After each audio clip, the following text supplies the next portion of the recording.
Nearly here, the nearly 60-year-old Autzen Stadium, ready to hit its prime here in the Big Ten era. The Oregon Ducks slowly working their way from the locker room in the world-class Casanova Center. There's the pipes that they know and love here in Autzen Stadium.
The number 3 team of the nation, making you feel like you're at the center of the universe.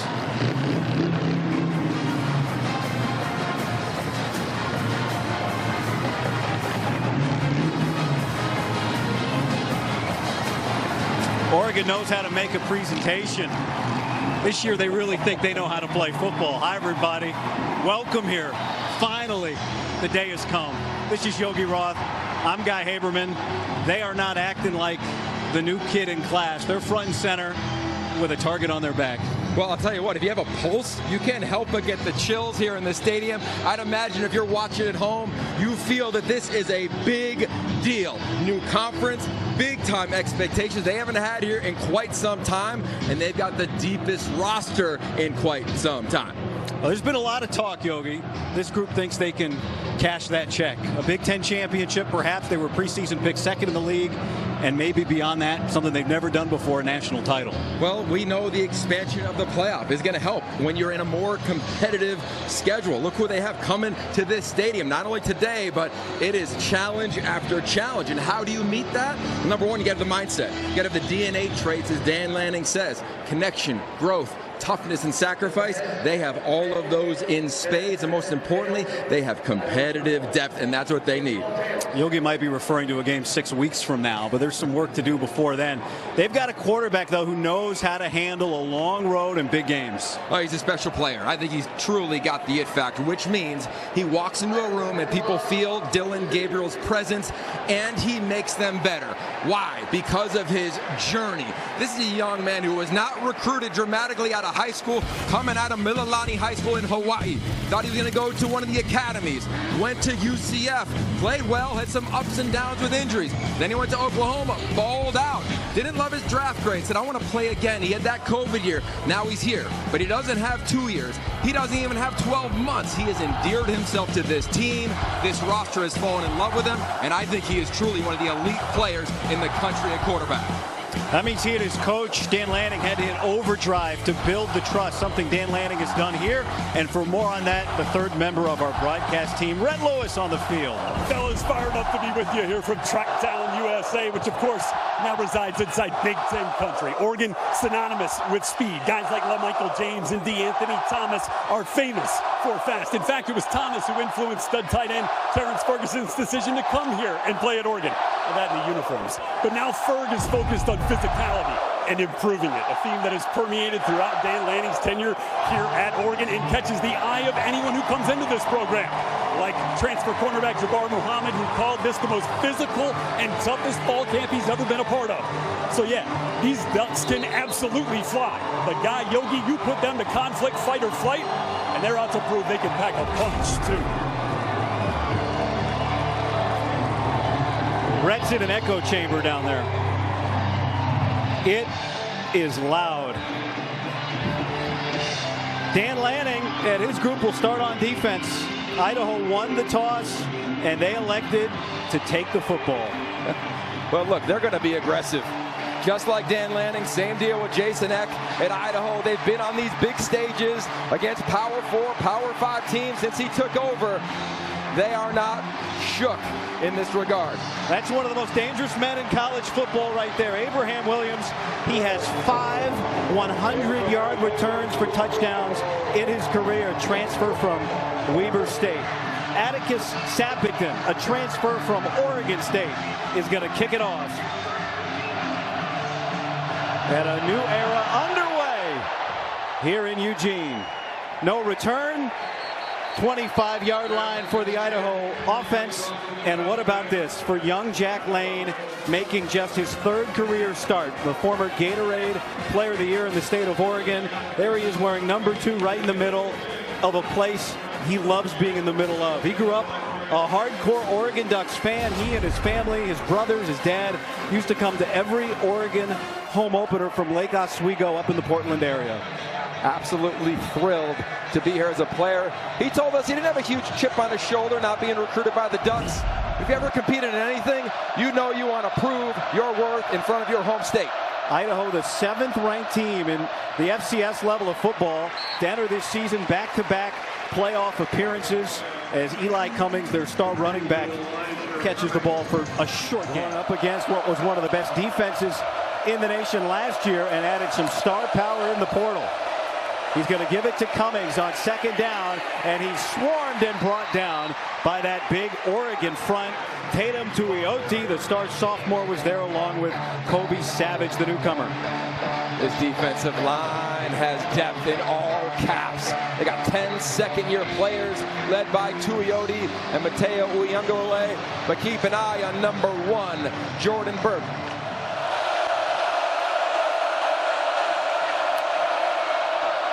Lane throws it into space and nobody there. A disheveled first possession for Idaho to the star receiver Tez Johnson.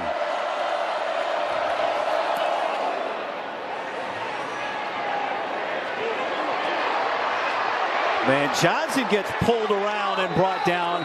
Good coverage there from Dwayne McDougal, getting the chance to work with Will Stein, the offensive coordinator, in his 2nd year for Oregon. And tonight he makes his 50th start of his career. He's chasing a record held by former Oregon quarterback Bo Nix. If he starts every game, he'll go down as the most experienced quarterback in college football history. He knows the shoes he has to fill, but he's so comfortable in the ones that he wears. Jordan James gets the first touch of the season and patiently makes it a 6-yard gain. Jordan James up the middle. Well, they've lost a lot of productivity. Talk about Bo Nix. How about at running back? How about wide receiver? Bucky Irving was one of their key backs. Here comes James. Gabriel swings it out to him into space, a first down, and he's across the 40, nearly to the 45. Abraham Williams, the tackle after a pickup of 11. The tempo throughout this ball game and just the weapons for Dillon Gabriel. Wideouts, tight ends, running backs out of the backfield. I mean, it's like a video game. And the challenge for Will Stein in this offense is playing efficient. Larman is down, the starting defensive lineman for Idaho. Jakari Larman was able to jog off the field, which was good after he was down for Idaho. Let's take a look at today's Impact Players, sponsored by Auto Owners Insurance. Simple, human sense. We got to talk about Tez Johnson. Burst onto the national scene a year ago, transferred from Troy. He is now that guy. And then how about Jackson Eck, the head coach's son at middle linebacker, the communicator for this defense. So after the stoppage for the injury, first down for Dillon Gabriel. And he checks it down to Terrence Ferguson, the star tight end, who weaves his way for another first down. Watch Josh Connolly, your left tackle right here. Watch him get out in space. He's so athletic. 2 steps, waits, and then you see how Ferguson behind the line of scrimmage. It allows the offensive lineman to get downfield. Body on a body, away they go. Oregon using the helmet communications, which every college football team at the FBS level is using this year. Idaho, which is allowed to use it today if they wanted, they're not. Deep shot, Evan Stewart, and he overshoots the transfer from Texas A&M. Man, just didn't pick up the blitz from James. Guy right in his face, tries to put some air under it. Just missed him by about a foot. Evan Stewart, they are expecting big things. He's the replacement for Troy Franklin, who's now playing on Sundays. He's the first team all-conference wideout Oregon's had since 2010, so big shoes. Matthias Bertram was there with the pressure. Gabriel, another quick one. This time it's Kenyon Sadiq, the true sophomore who they can't say enough good things about. I mean, could you love anybody more than Will Stein loves Kenyon Sadiq? I don't know about that, but how about this 3 tight end personnel grouping? Sadiq, I love how he puts the ball in his left arm. This is a guy who grew up in Idaho, knows some of the players that he's playing against today. In fact, he even went to preschool with one of the players on the defense, and Keyshawn James Newby, #1. Yeah, each team has a state player of the year from the other state, and Sadiq was the Idaho State Player of the Year in 2022. Gabriel to Noah Whittington. His first carry since he returned from injury. He was whistled down shy of the line to gain. He thought he was still 3 tight ends in the game for Oregon here on 2nd down. It's Whittington, and he gets immediately met and brought down by Keyshawn James Newby, one of the leading returners on what was a very good defensive line last year. That's Tez Johnson, who set an Oregon receiving record last year, going in motion. And Gabriel's looking for him. His first catch of the year, and he spins out for a 1st down. 86 catches last season. His first year as a Duck, the adopted younger brother of Bo Nix, and he made a massive splash. Can he take another step is the big question. Well, I think that he can. I think that he is so mission-minded. He knows where he came from. It has not been easy, but boy, has he proven to be not just a dynamic player a year ago, but now a leader for this receiving corps now. 4 completions to 4 different receivers for Gabriel here on the drive. Back to James, and he's met in the hole by Tommy McCormick, the captain safety for the Idaho Vandals. Tommy McCormick is that quarterback of the defense on his way to med school. He was a 4-time state champion as a wrestler. That right there was as good of a takedown as you'll see. That was clinic worthy by the captain. Red zone efficiency. This was one of the areas that Oregon is so dangerous with Johnson and Terrence Ferguson. It's Sadiq who takes it on the toss from Gabriel, breaks 1 tackle, and then gets spun down at the line of scrimmage. Tommy McCormick. Doctor? Too early. Tommy McCormick there again. Oregon likes to do here. They'll have some shifts, some motions. They want it to be a clean picture for Dillon Gabriel. Idaho trying to get the defense off the field. 3rd down, and the Ducks can pick up a 1st down shy of the goal line. Gabriel, Johnson, touchdown Oregon.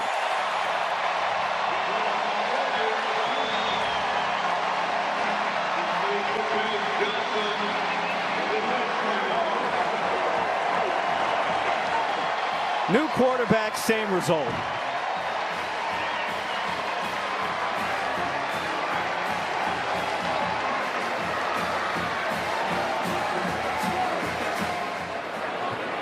And Luke Dunn, the holder, is going to bring everybody in. Atticus Sappington.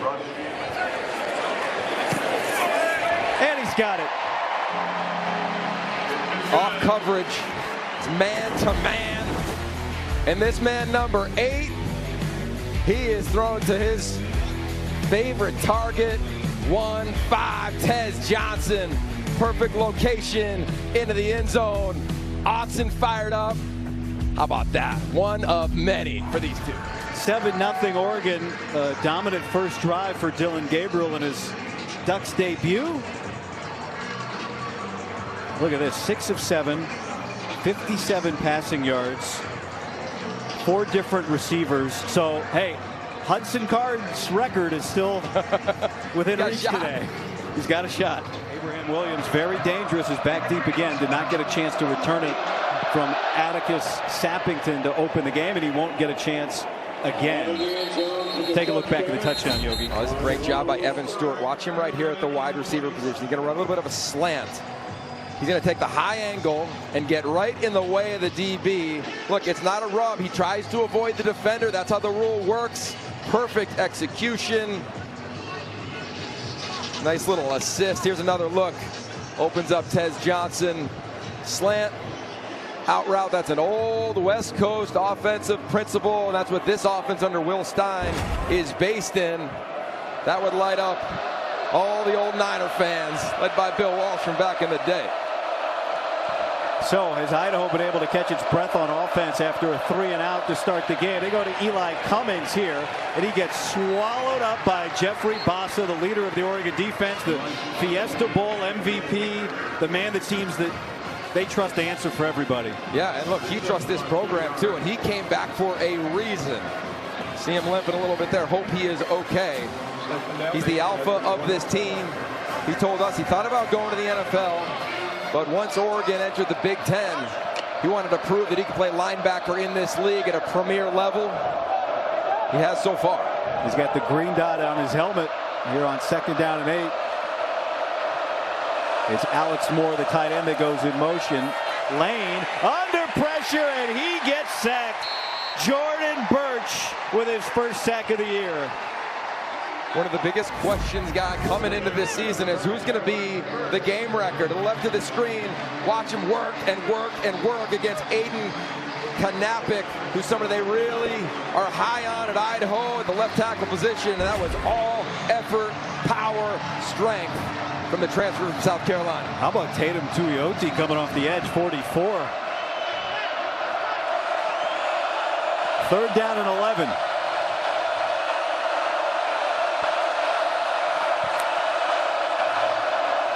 And it's Cummings, delayed, but only a couple yards. Not fooled as that Oregon defense. Devin Jackson up there to help make the stop, along with the transfer, along with Derek Harmon. Dan Lanning, one of 2, make that 3 38-year-old coaches in this league. Sharon Moore and Ryan Walters the other 2. Harm's 2nd punt of the game. And Tez Johnson will fair catch it. A flag is back down behind the line of scrimmage. Ducks take over there, 1st and 10. This time today. Illegal formation, kicking team. Illegal formation, kicking team. 5 players in the backfield. Oregon is elected to reinforce the 5 yards of the previous spot. 4th down. So Oregon wants Idaho to punt again. Harm standing on his own 6-yard line. Another fair catch waved for, and that is going to bounce out of bounds inside the 45, so beneficial for the Ducks to have Idaho repunt. Okay, so for Idaho, they have to handle the tempo and move. Did a nice job, I thought, on that first drive. Oregon really had to earn it. And for the Ducks, they got to keep it clean. And a big part is their center. They're starting Charlie Pickard. He's a walk-on. He's local out of Portland, Oregon. He's the backbone of that offensive front. Dream come true for him to lead this team on the offensive line. Jordan James to take it. And he slips down shy of midfield. Jackson Eck, the son of the head coach, the star linebacker, Jason Eck, in his 4th season. There's your guy, Charlie Pickard. What a moment this must be for him. Gabriel goes down. James Newby with the sack. Newby's had a nice start here alongside Dallas Afalava. Coming off the edge, a little twist. He kind of gets bumped by Herbert, finds his way into the backfield, right into the lap of Dylan Gabriel. Look, on the offensive line, you got to communicate as movement and twists and stunts are happening. Nice win there for that defense. And now Idaho puts Oregon in a 3rd down and 10 after a 6-yard loss. Pressure coming. Gabriel gets it out. And it's knocked away. Kyron Beecham was able to deflect it after Isaiah King brought the pressure. Dan Jackson's first year as the defensive coordinator. He did think when we talked to him this week they could bring the heat. Well, they want to bring the heat and then change the picture late. You see him coming down right there. He sees it, reads it the whole time. Former wide receiver doesn't make the play. Could have been a huge pick 6 opportunity. But nonetheless, a big stop after that opening drive for a touchdown. And Gabriel got hit on the left hand by that blitzer, King, or maybe the lineman falling into him, but you can see him there shaking it as Ross James comes on to punt it away.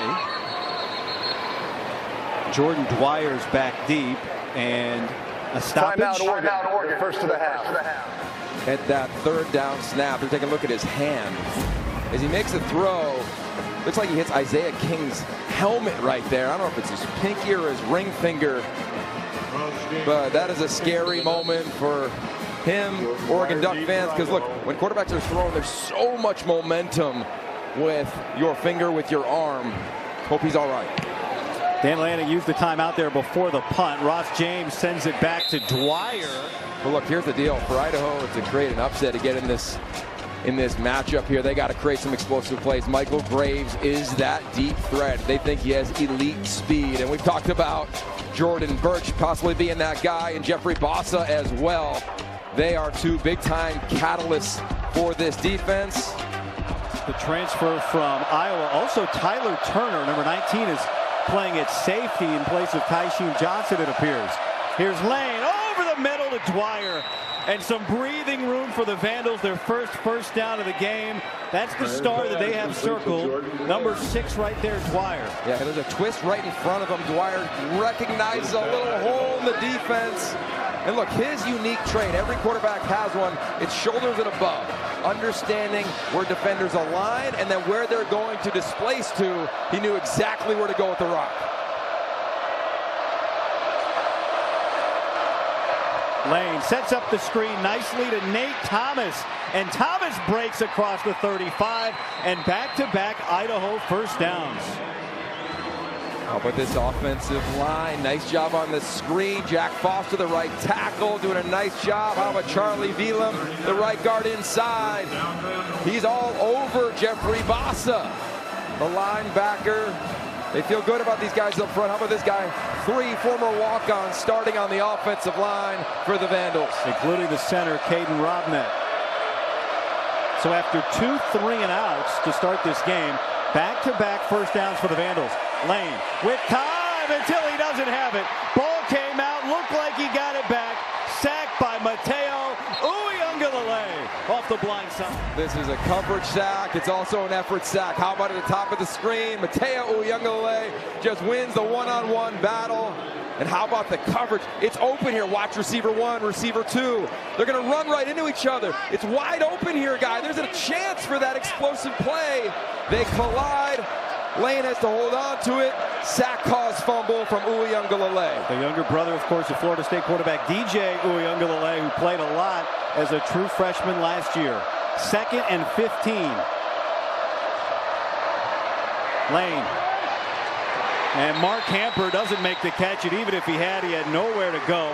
Kobe Savage, the transfer from Kansas State, all over that. Bossa getting the call in the headset, disseminating it to his teammates here before this 3rd and 15.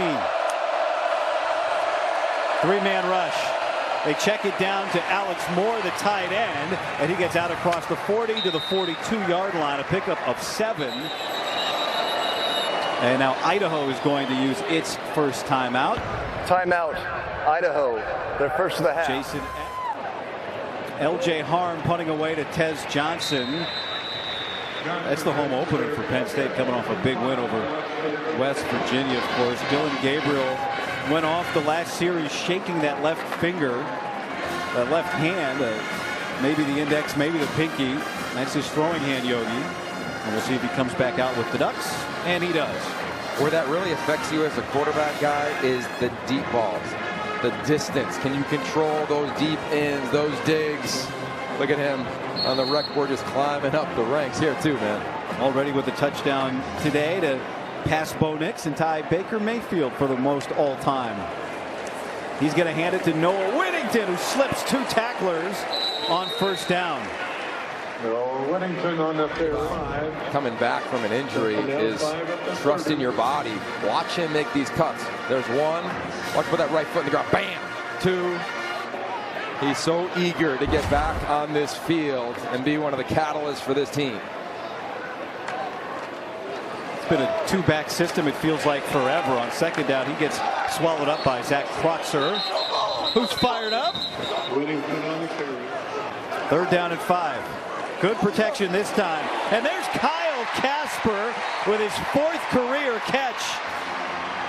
And a third down conversion. How about sitting in the pocket for Dillon Gabriel? His offensive line's a little bit in his lap. And how about this route? Corner route thrown behind him, opens up his hips.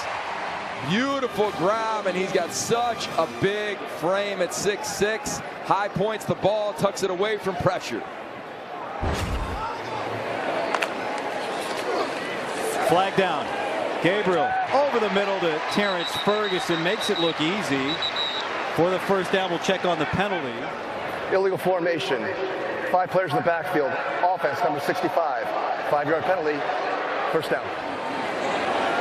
As the first quarter comes to a close, Dillon Gabriel will let the clock run out here in Eugene. And Eugene is living up to everything you ever heard about it today. Just about ready for the second quarter. Rhett Lewis down on the field just caught up with Dan Lanning a moment ago. Rhett, what did he tell you? Well, I was asking him about the completions, the 5 different receivers so far in this Oregon offense, and the way that Dillon Gabriel's been spreading the ball around. Said he loves the way that Dillon is operating right now, but they want to get some better blocking downfield. Want to get some bodies on bodies to create and turn those completions into explosives. This offense is at its best when it's leaning on you and then can bust one. They've leaned on Idaho a little bit, but they have not found that explosive play. 1st and 15, first play out of the pistol today, and they flip it to Tez Johnson for 4 yards back. It'll bring up 2nd and 11. Born in Moscow, and once Dad went to his birthplace to coach, he thought it was a perfect fit. Dillon Gabriel cuts it loose, threads the needle, and it's complete. Trayshawn Holden. This is gradual level right over the fingertips of Zach Johnson right there, not even touched. Perfect location. Yeah, I think that hand's pretty good. What do you think? I think so. That was a tight spiral. Holden, who had career highs last year after transferring from Alabama. It's his second year at Oregon. Gabriel, good pocket. And that's the running back, Jordan James, in traffic with the catch. The discipline of that route is paramount. You can't, we see a flag, you can't cut that route short. Illegal formation. Offense, number 65. 5-yard penalty. First down. That's 2 now on Cornelius for not being on the line of scrimmage. Let's take a look. He's right there at the right tackle position. But the ref's staring right at it. 2nd one to your point. Now you just got to check. You see him kind of looking over a little bit just to make sure. He's next to his guard, looks at the official. Are we good? It wipes out a first down catch, makes it 1st and 15. Here's James. Plenty of blockers. He's able to mosey his way for almost 5 yards. It'll bring up 2nd and 10.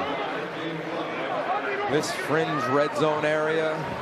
Keep an eye on the tight end group. Right now, Terrence Ferguson, number 3. This is where he has been absolutely lethal.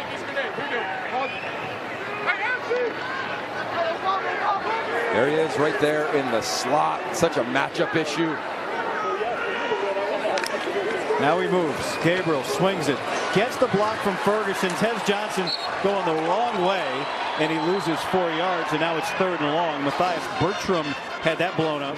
Yeah, this defense is pretty impressive, flying to the football. They're trying to change looks just a little bit post-snap. They're just playing sound football, right? They're not getting outnumbered in gaps. You see 6 Idaho Vandal jerseys around the ball.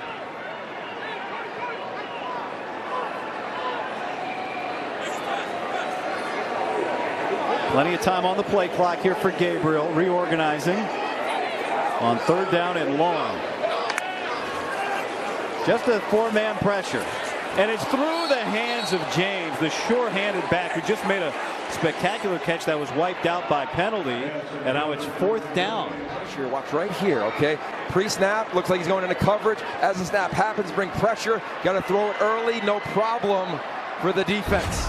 It's still out there, and Idaho is forced to use its 2nd timeout. Before Idaho, a 4th and 14. Atticus Sappington lining up for a 51-yarder, maybe a 52-yarder.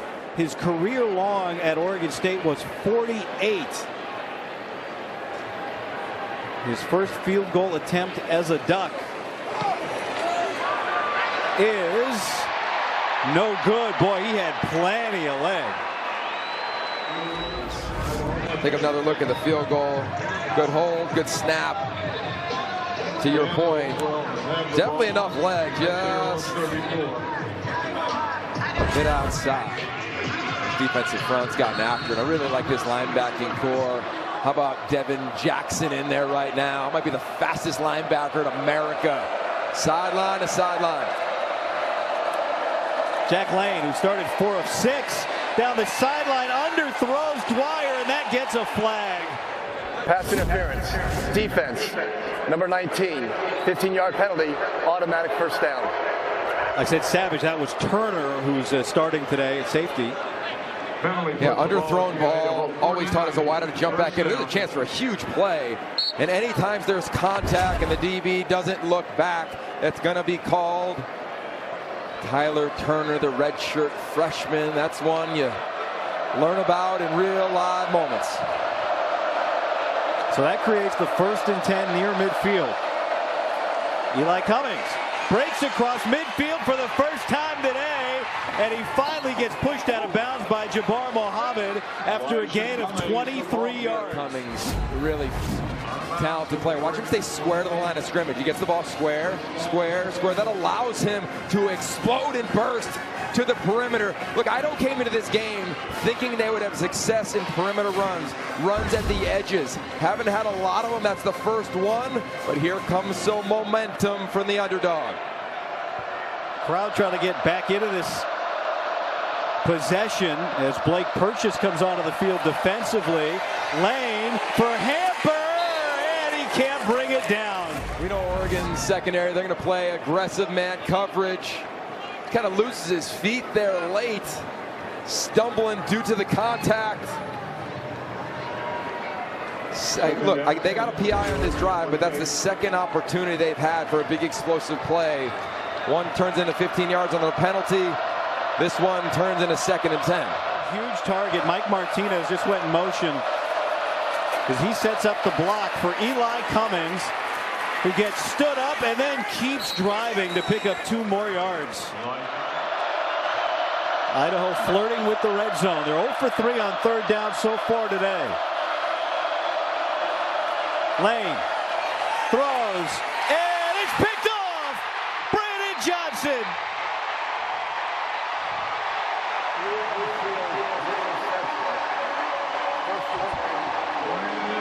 The transfer from Duke making an immediate impact. They run the same exact play that got a PI earlier, and that is battling for the ball and turning to see it. On the PI, Turner never looked. On the pick, we look at the transfer. His eyes completely turned. How about the ball skills? True possession. Does he have it? He's got it. He's in. And we got some juice in Austin.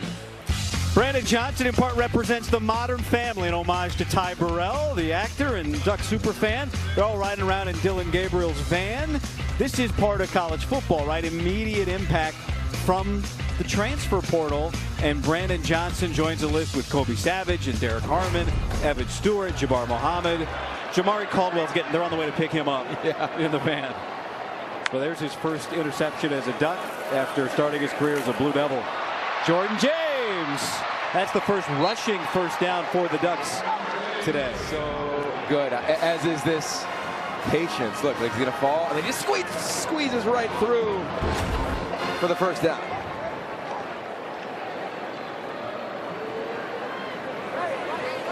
And that's kind of modern football now, too. You can get some elite players from different places.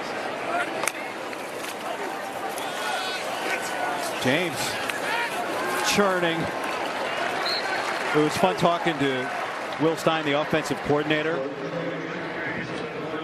Everything, he used every adjective you would take out of the dictionary, right? He said angry, violent, a protector, a catcher. Jordan James, he thinks, is maybe the most underrated back in the country. Yeah, and he's a leader of this team. When we talked to Dan Lanning, he said, look, he doesn't have to be that vocal guy. He's so well respected for the way he just works. You watch him run, he's going to start getting a lot of that respect around the country as a back. He was over 7 yards a carry last year to lead the Pac-12. And here he is just sliding his way for a first down. Another one, just following the block of Patrick Herbert. I just think that he really understands the path you need to take as a back. Here comes Herbert kind of leading the way, and watch him, he just gets in his hip pocket. He knows the angles. Nice job of finding a crease. In fact, you got to be patient. You can't be in a hurry, and you got to know when to go.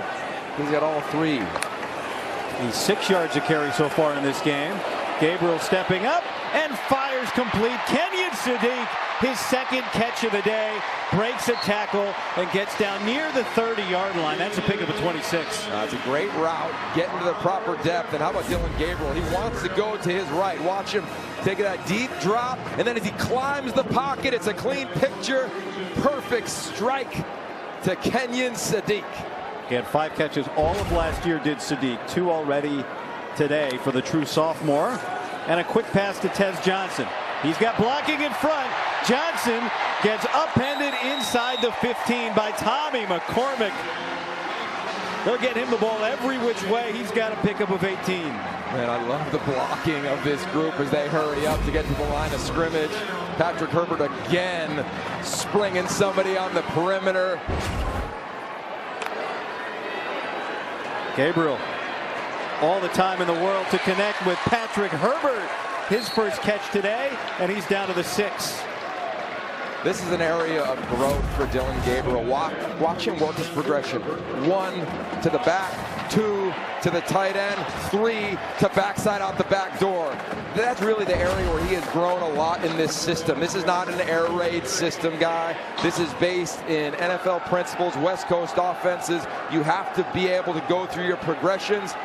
Clinic right there on that snap. Gabriel, back shoulder. Stewart couldn't bring it in. Good coverage there from Andrew Marshall. Crowd wanted a little contact. The whole thing that officials are looking for, are you impeded on your way to catch the ball? Looked like that left arm was.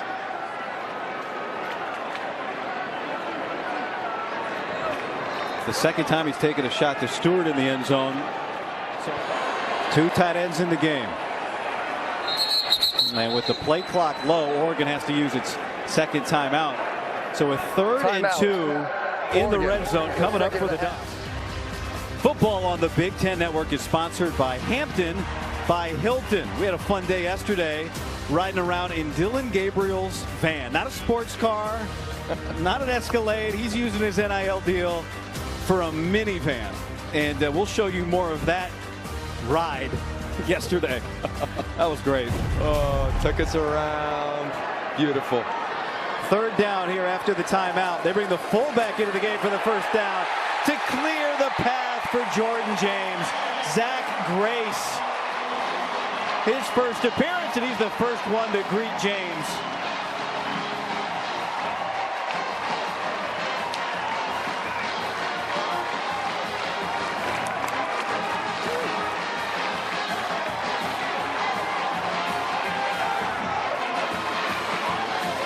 A fullback?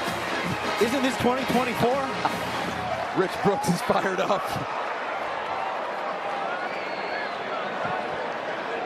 James, who had 12 touchdowns rushing last year, is taking that ball with him.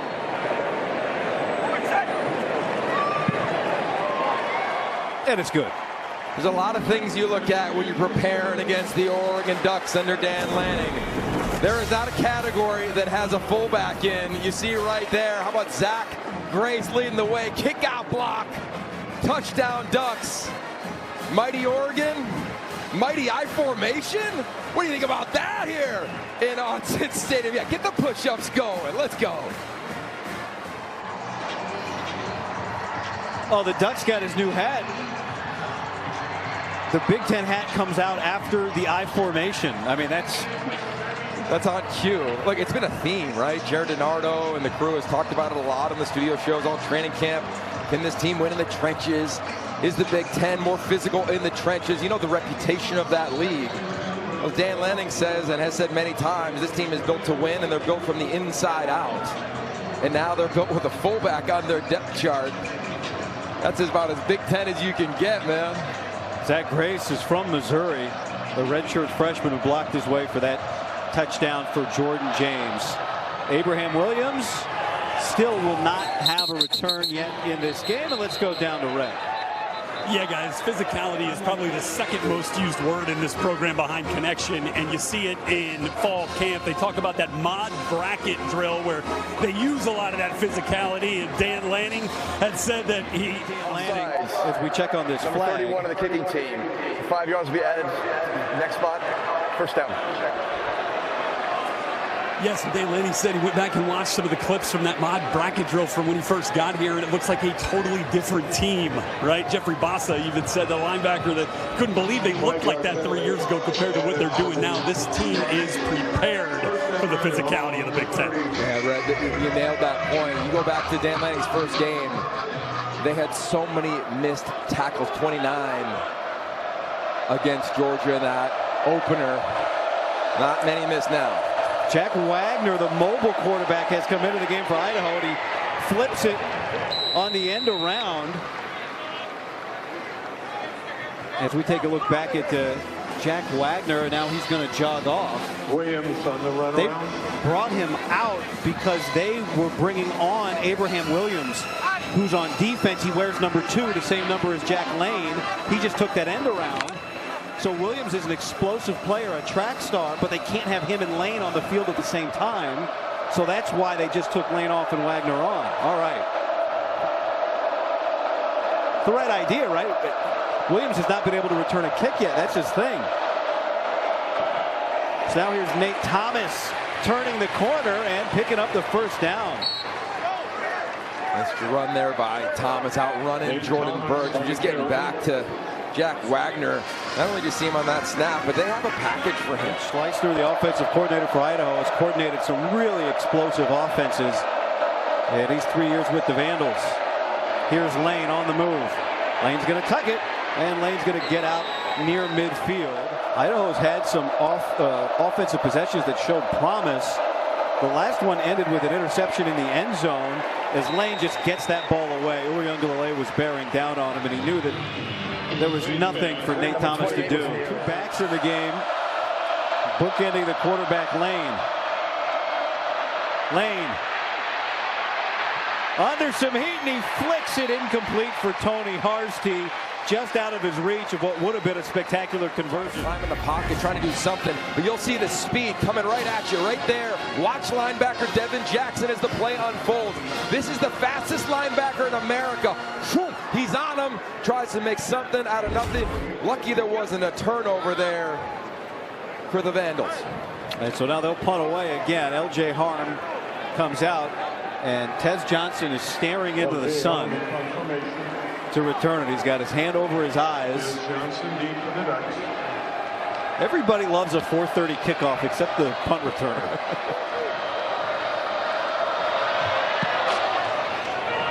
This one is kind of worming its way down to the 9.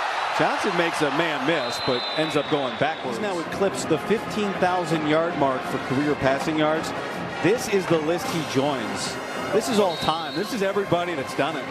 It's amazing, and about 80% of that list were not huge recruits, him included. When they got to their institution of choice, they just went to work. He's continued that. There's Terrence Ferguson, and he gets the Ducks out of the shadow of their end zone. Jackson Eck eventually with the tackle after a pickup of 14. Nice job, Tez Johnson kicking it off. The motion clears out a huge area. That is simple pitch and catch. Noah Whittington gets the handoff here after Jordan James had the touchdown run on the last drive, and he gets ripped down after a pickup of 6. Okay, so you hear about this all the time. The middle 8, right? The last 4 minutes of the first half, the first 4 of the second. Oregon is as good as anybody in America in scoring and or taking the ball away in this moment of the game. You take a look at tonight's advanced stat. That's it right there, sponsored by ifs.ai. The middle 8.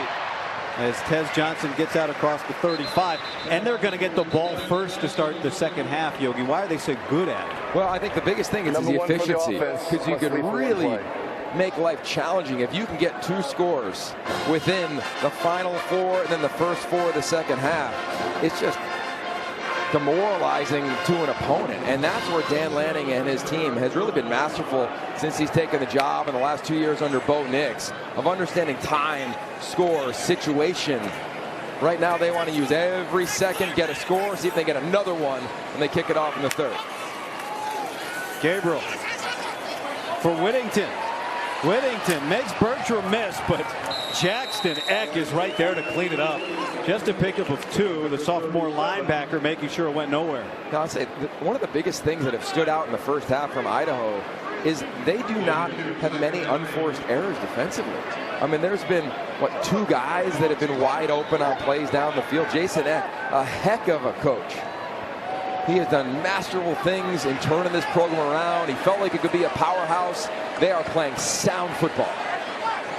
7th year back at the FCS level for Idaho, and it's been a great success under Eck. Terrence Ferguson across midfield. A pickup of 17 yards. Gabriel is 17 of 21 passing right now. This is really fun. And watch the play unfold. You'll see something at the very end will light up anybody who does West Coast offense. Look at that triangle. It's so good within the West Coast scheme. That's what you want to give your quarterback. Can you give him options with triangles so he can look 1 to 2 to 3, very efficient. Timeout. This is new in college football this year. If you've been watching this weekend, you've noticed it. You know the 2-minute warning in the NFL. We've got the 2-minute timeout in college football this year. And so we've got a stoppage with the Ducks on the march, trying to punch one in before the half.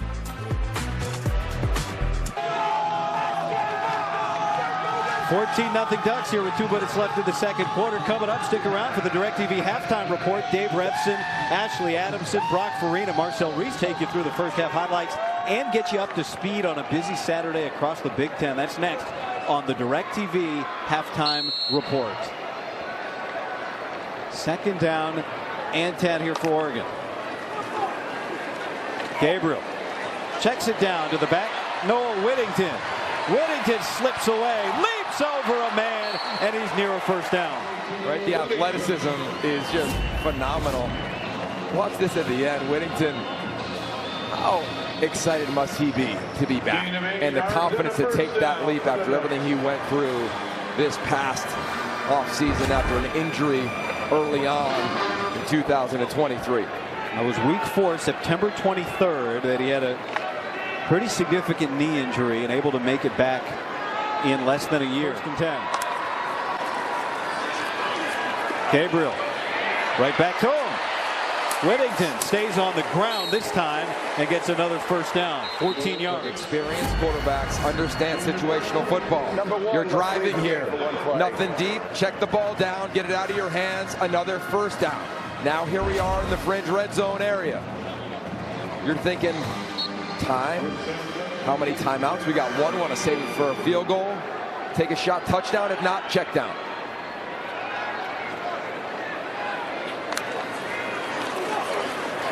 Gabriel pressured. Ball comes out, and there's a scrum for it. He got clipped from behind by Keyshawn James Newby, and Idaho has the football.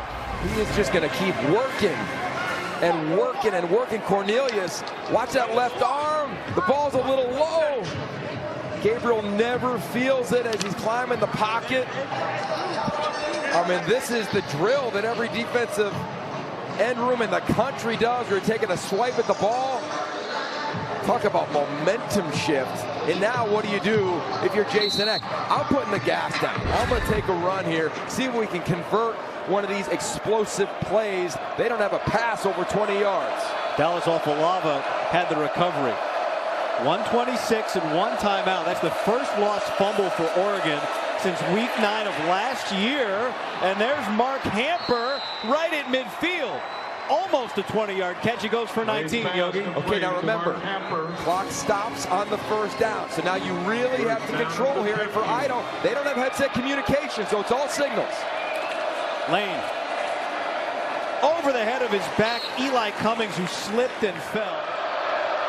There's Dwyer, who drew a big pass interference a couple series ago on second down.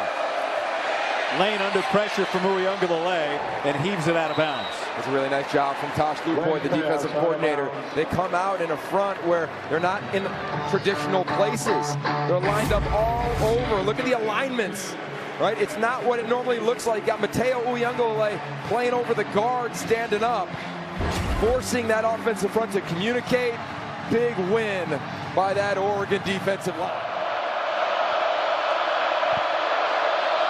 Here's Cummings weaving his way, and that's a good gain, a pickup of 8.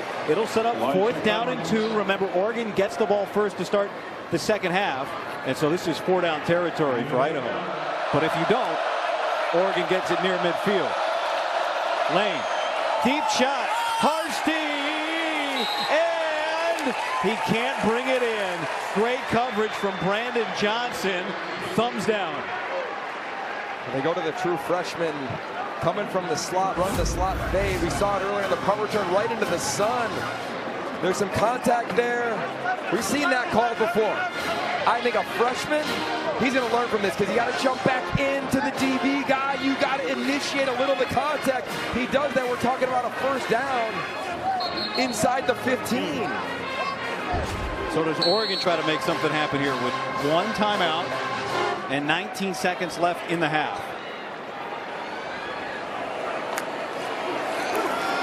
Gabriel. There's James. He's got a 1st down. That'll stop the clock while they set it. Okay, right now I'm going to work the slot. I'm going to find Terrence Ferguson. He's in the slot. Finding him right here. And now Gabriel spikes it, and that leaves 8 seconds. It's a concept that the Oregon Ducks love in these types of situations. Can you find your tight end down the seam? Then you'll have the opportunity, of course, to call that timeout. And a nice job by Dan Lanning saving that timeout on the 4th down. That spike took 4 seconds. Remember, Sappington, the kicker, missed a 51-yarder earlier. Here's James trying to get to the sideline. He can't get there. They got to use a timeout. And the clock just hit 0. But I do believe they got the timeout before the clock expired. Well, this is going to be interesting because here's Idaho saying, hey, we're going. And if I'm the coach, I'm saying go to the locker room. There's 1 second remaining in the half. Timeout, Oregon, for 3rd and final. Remember, Sappington kicked a 51-yarder. He missed it, but he had a lot of leg back in 30. This would be a 58-yarder, so with 1 second left, Oregon's going to keep the offense on the field. Idaho's defense looks like a marching band lined up in the red zone with only 3 pass rushers. Here's Kenyon Sadiq. And he gets pulled out to end the 1st half. All right, Coach, your defense answered the challenge in a couple of tough spots. What do you think of the way they answered the bell here? Ultimately, I think we can play a whole lot better as a team. We've had some good moments, but we've shot ourselves in the foot a few times. Got to play cleaner ball. Got to get the ball to start the second half. What do you want to see from your offense? Yeah, start fast. Start fast. Let's go move the ball. Let's do what we can do. Let's not shoot ourselves in the foot. Coach, thank you. Appreciate it. Dan Lanning's time. His offense will have the ball first, but as he said, he thinks they can get a lot more out of his group. It hasn't been the start they wanted. Everything else has been awesome here in Eugene. Base of the foothills of the Cascade Range. The Big Ten debut for the Oregon Ducks. We got a stripe out. If those folks were expecting a blowout, it hasn't happened yet. Hi, welcome back. Yogi Roth, Guy Haberman. At moments, they've looked like the #3 team in the nation, but it hasn't all come together yet. No, I think the defense has done a pretty impressive job, has held Idaho 0 3rd down conversions, but just some unforced errors, some missed opportunities like that sack-caused fumble on that drive. You think they're about to score before the half. I'd imagine they'll clean things up. We've seen this around the country, right? This is a lot of what week 1 is. Can't wait to see these adjustments from Dan Lanning and his team. This was the most prolific passing offense in the country last year with Bo Nix. Dylan Gabriel, you look what he's done. 1st half completions, 22. Seems like all these records he's matching and breaking just happen to have been set by Bo Nix. Well, he's seeing the field real clean, and I think Will Stein's calling a really impressive game in terms of giving him a very clean picture. You're not seeing a ton of shifts or motions, giving him an opportunity to climb the pocket. He'll, of course, want that one back where the ball was a little low, and it ended up being a sack-caused fumble. But overall, solid job by one of the top quarterbacks in America in his Oregon debut. Remember, Idaho won the toss to start the game and took the ball. So they are kicking away to the Ducks. And Oregon will start on offense to start this second half. And we'll go down to Rhett. Yeah, guys, just had a chance to chat with Idaho head coach Jason Eck, who said his guys are battling their... I'll let you guys finish that sentence, but he says he wants to see them get better on third down on both offense and defense. Really wants to see Jack Lane settle in a little bit, try to do too much at times. But how about Keyshawn Nemby, talking about a player who just 2 years ago was playing NIA, 2 sacks.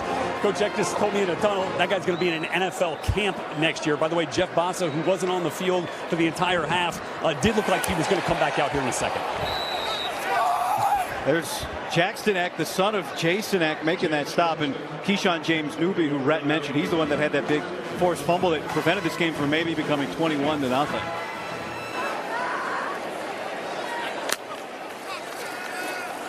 Gabriel patiently in the pocket, drops it down over the middle, a pickup of 5 yards for Trayshawn Holden, and he comes up in a little bit of pain. It's his second catch today. I think a challenge if you are Oregon Ducks. Hope that Holden is all right. He's had such an impressive camp for them.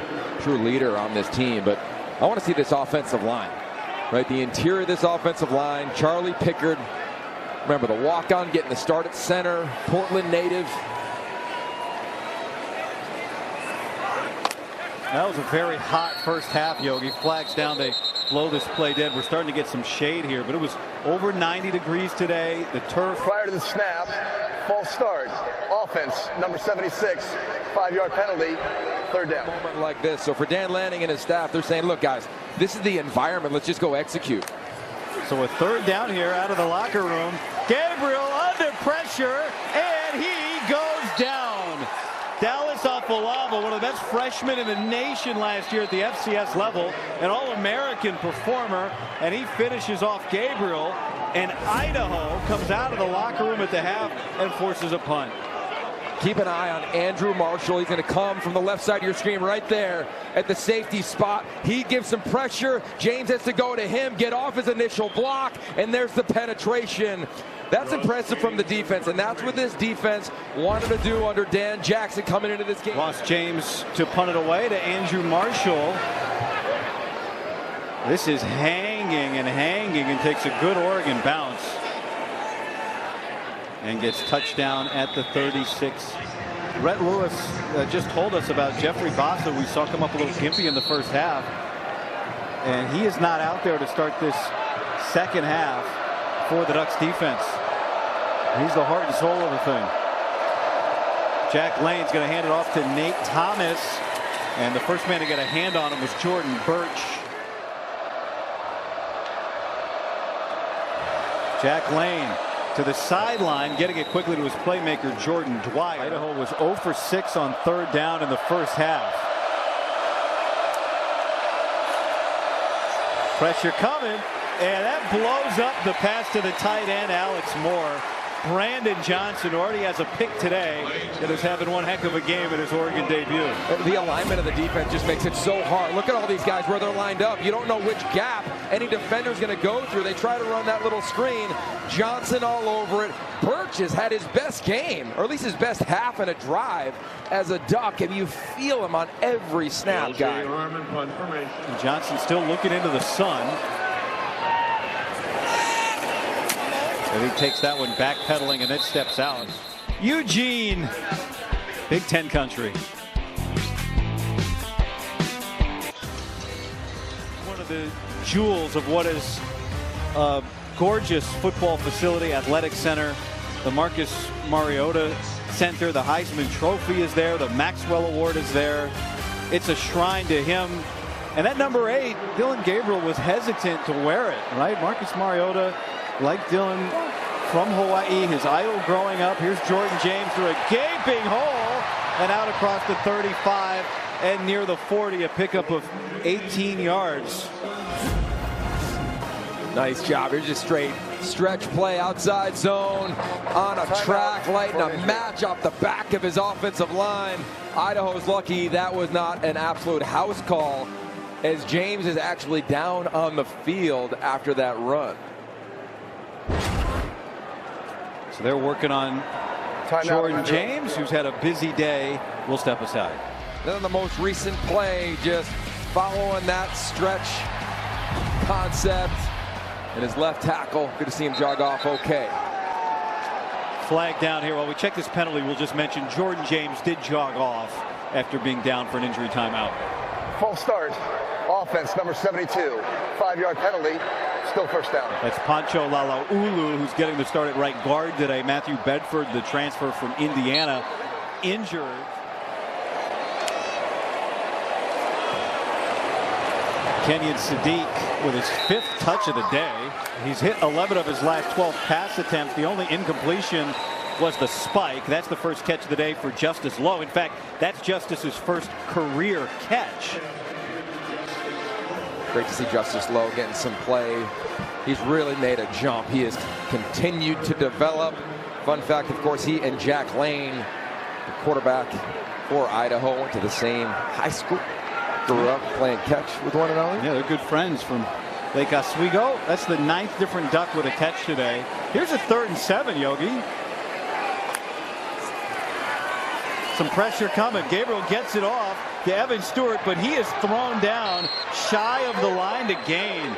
Physical play by Kyron Beecham, and the score stays 14-0. Defensive line does a nice job. Again, they bring some pressure, and it forces Gabriel to hang on to the ball a little bit. I'm telling you, Andrew Marshall, he's bringing a little bit of heat right in that gap where he wants to throw the ball. He's got to hold it, allows the defender to get right on top of the wide. Lost James to punt.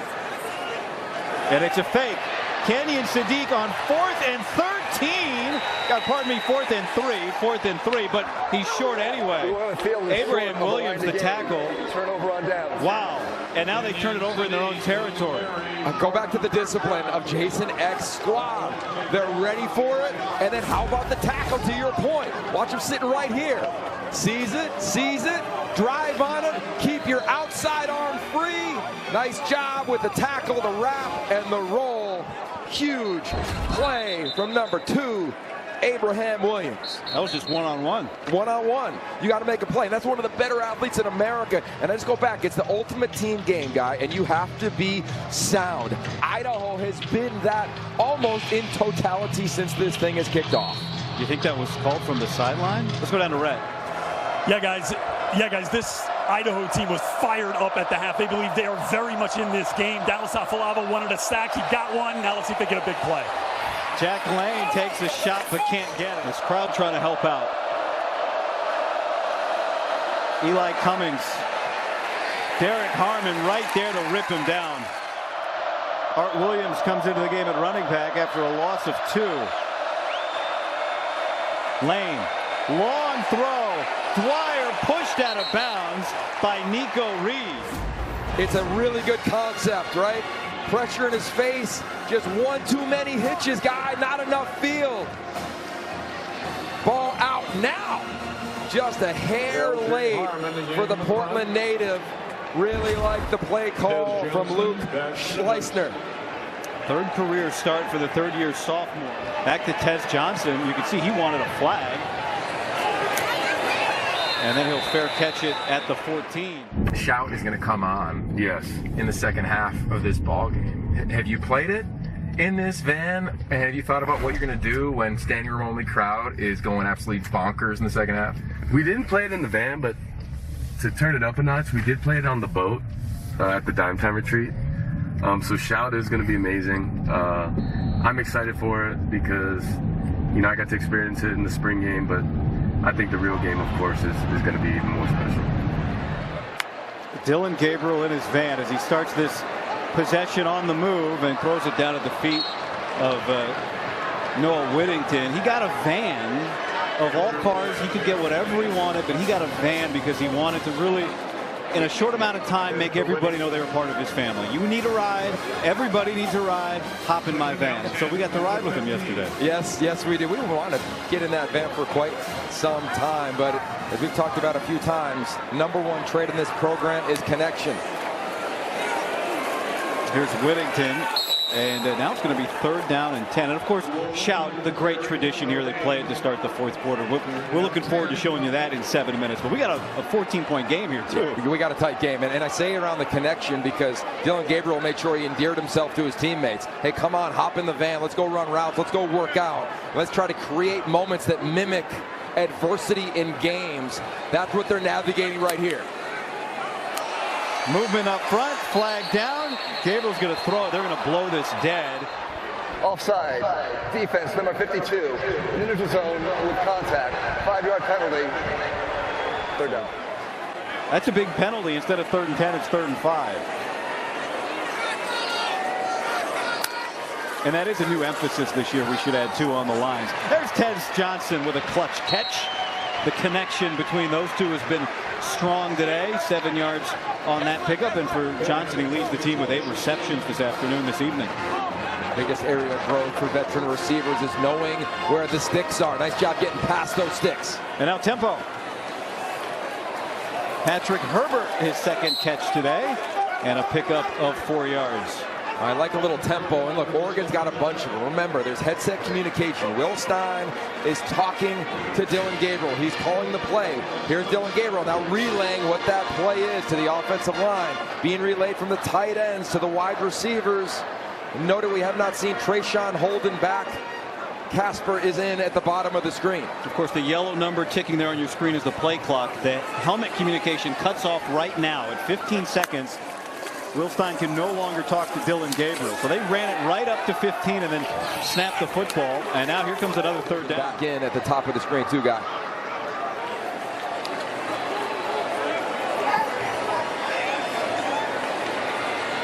There goes Whittington. Gabriel, a bullet to Stewart. This is right at the line. That's what I'm talking about. You want to get yourself a yard past the sticks. Let's see where the spot is. I think it's going to be tight. May have to measure. He needed to get to the 37. Tommy McCormick, who made that tackle, has played a physical game today. I'll tell you what, we were talking about the play clock cutting off, or the communication and the helmets cutting off in 15. What we've seen a lot of Will Stein doing in the 2nd half with Dillon Gabriel is getting him to play early so then you can give him the alerts. Let's see how tight it is. You're right. Dan Lanning's done it many times before. It's short. Dan Lanning from the jump. In his 2 years at Oregon, has not been afraid to go for it in big games from this territory, Yogi. Again, 44 looks like he's in the ball game. Zach Grace. And Jordan James, who jogged off earlier, he was down on the field. He has returned. That combination, Grace, the fullback, and James, combined for a touchdown earlier today. So they are going with their biggest personnel grouping on 4th and a foot.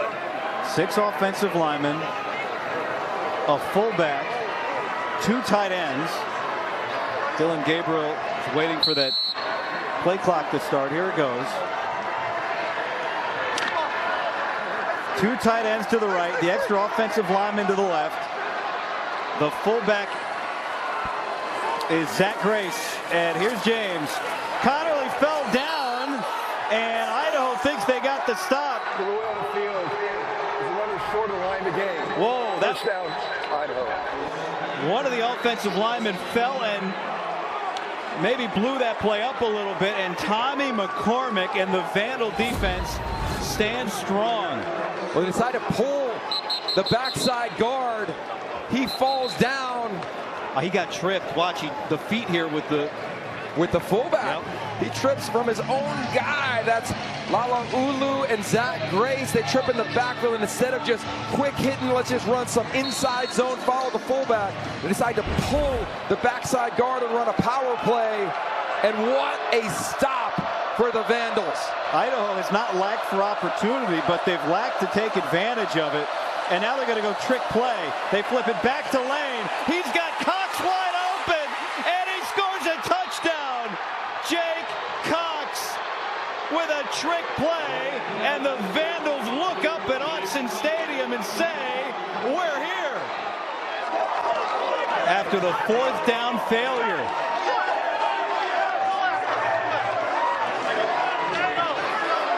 Cameron Polk on for the point after. New holder this year for Idaho is... The ruling on the field is a touchdown. The play is under further review. Okay. So we'll hold on the holder, Xander Eccles. Forward or backward? We had 2 pitches here, right?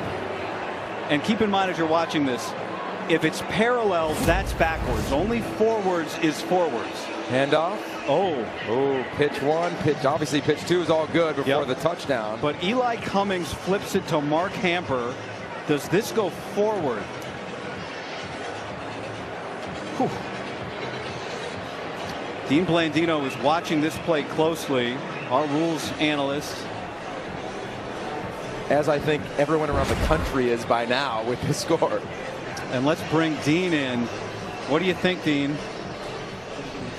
This is really close. The key is where it's first released to where it's first touched. If it's first touched in advance of where it's released from, I don't see enough to change this. It's very close. And remember, and if it's parallel, it's backwards. That pitch right there, it was right about the 41-yard line, and then it appeared to be touched right about the 41-yard line. It's really close. They're going to need something right down the line. I just don't think we have enough to change this, because now if that's forward, this second pass is an illegal forward pass. Got it. So he just has to touch it behind the point from where Cummings releases it. Is that, am I hearing you right? Correct. Or even. Okay. If we're right on the same line, even or behind. All right, thank you, Dean. Great explanation. Here's the call. After review, the first pass was ruled backwards. That ruling stands. The result of the play is a touchdown. Great explanation there from Dean. Here's Pope with the point after.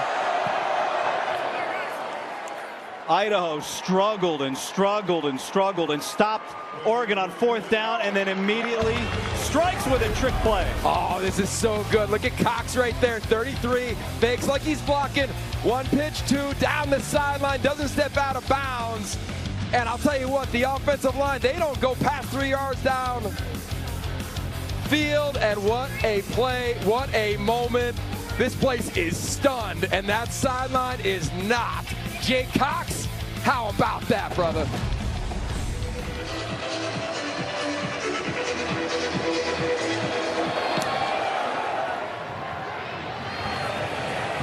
All right, so Oregon, you wanted adversity, you wanted a test. They've got it now. You know. Okay, guys, take a look at this. This offensive line, they cannot go 3 yards down the field, so they got a hold. On this play, watch them. They all stay behind the 35. Oftentimes, these trick plays get called back because of a lack of discipline, especially early on. And look, this has been on repeat from us up here in the booth, and Red's seen it down on the field. The disciplined approach in all phases for this Idaho team has been so impressive, right? Defensively, not giving up explosive plays. Oregon has not scored since the first half. Gabriel pumping laser to Terrence Ferguson for a first down. Well, we talked to Jason Eck. He's played some big games. This is the 5th FBS game they've been in as Ferguson is taking a moment. He's down on the field. There's Terrence Ferguson, number 3, just jogged off. Looked like he's all right. Take a look at the hit here that left him down for a couple extra seconds.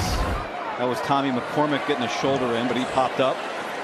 It was a first down play, so out of the pistol, here's Noah Whittington. Looks like he's got fresh legs, and he bursts forward. But just to make the point, this is the 5th FBS game that Idaho has played since Jason Eck arrived. They've won 1, they've lost 3. They were tied or leading at halftime of the other 4. That wasn't the case today. But earlier this week, he showed them video of everybody on TV picking Florida State to beat Georgia Tech. And he said that's the same thing that's going to happen this week. Can we do the same thing that Georgia Tech did with Trayshawn Holden with another first down? And maybe Oregon starting to move things here. Well, they've had success in the quick game for the majority of this ball game. Just look at the numbers of Dylan Gabriel, 30 of 35 now. His completion percentage is off the charts. I'd like to see the Ducks take a shot here. their athleticism. Can they create an explosive play and really get this defense that's so close to the line of scrimmage? Can they back them off? Gabriel finds Whittington again. And Whittington makes the first man miss. The longest play of the day for Oregon's 24 yards. Here's Whittington. The longest play of the game was the Jake Cox touchdown for Idaho, for either team. America. Jackson Eck is down. Timeout on the field for an injured player. Jackson Eck able to jog off. Good news for Idaho. Their star linebacker, the son of the head coach, Jason Eck. The oldest, the second oldest of 5. They had a arm wrestling competition in the Eck house this summer. Jackson won. He beat Dad. He said, he told us, I feel like I'm the man of the house now. Third down here for the Oregon Ducks. Gabriel, quick throw. Tez Johnson went backwards, then broke a tackle and got the first down. God, he's so explosive, isn't he? You know, young wideouts, when they come into programs, often they struggle going north and south. After they catch, they want to dance. Watch the catch. Wham! Immediately, he can feel the leverage and the momentum of the defender, and he gets north and south, first down. If he gets tackled there, it's 4th down. Here's Whittington. Oh, he gets a block and then stumbles forward. He screams in despair. He was sniffing end zone if he hadn't been tripped up by the turf. How about right here?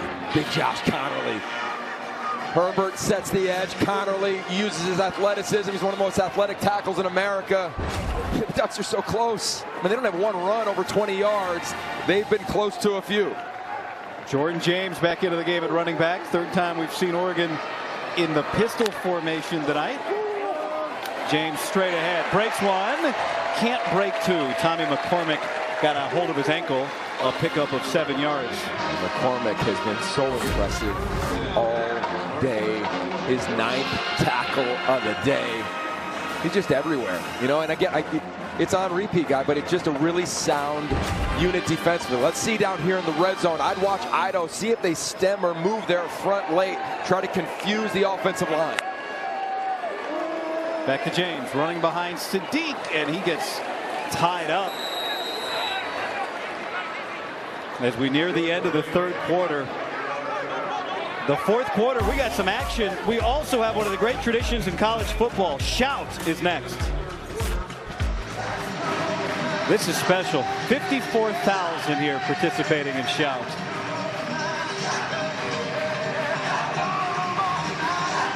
To start every fourth quarter here at Autzen.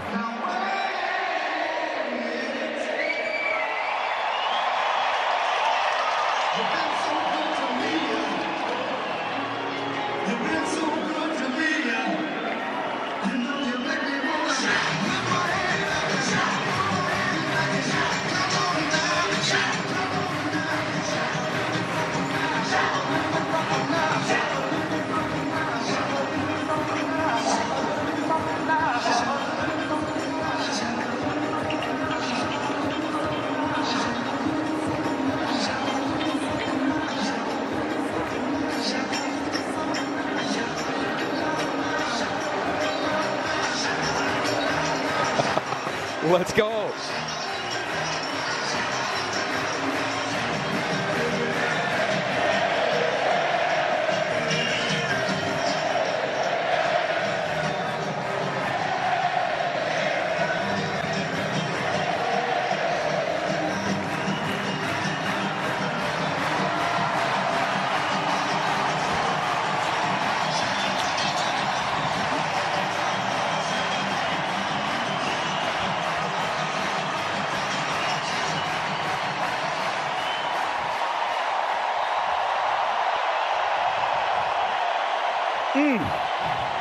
That's part of the Big Ten now. Hey, how great is ball, baby? Let's go. Sometimes when you're at home and you got a lot of expectations, you need that crowd. You need Autzen, and Autzen delivered again. Let's see if the Ducks can answer to kick off the fourth. That scene that they play here from Animal House was filmed 20 minutes away at a bar on Dexter Lake. So much of that film shot here in Eugene as we start the fourth quarter. Dillon Gabriel on second down to Terrence Ferguson, and he gets down inside the 10. Momentum as another player is down for the Vandals. That's Tommy McCormick. You're supposed to be quiet when your team's in the red zone, but this energy feels good right now. Well, the excitement and anticipation is unlike any year in recent history for Oregon. A test they didn't expect, perhaps, this crowd. Here's Noah Whittington. And he gets down to about the 5-yard line. We'll see if Tommy McCormick comes back. He was able to jog off for Idaho. Sir Barnes will come into the game defensively for the Vandals. 2nd and goal. This is an area where Oregon loves to find Terrence Ferguson the ball. He's at the point in the bunch at the bottom of the screen. Man-to-man.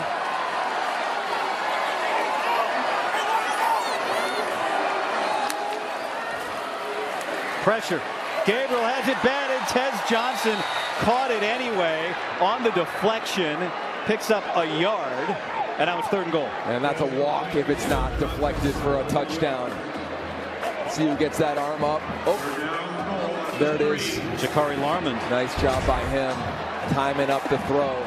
Extra offensive lineman again. So. Yep. And your fullback, Zach Grace. And 2 tight ends. This formation failed on a 4th and inches earlier this half. Idaho will use a timeout here. Timeout, Idaho. And they'll be here on October 12th, Ohio State. Oregon's got work to do, though.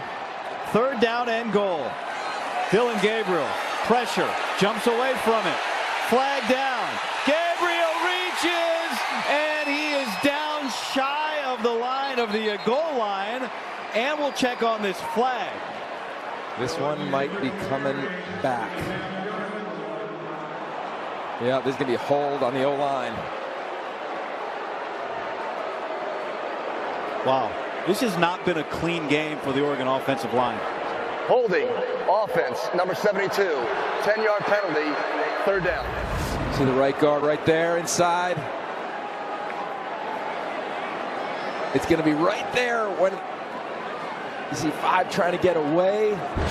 So now it's 3rd and goal, backed up to the 13.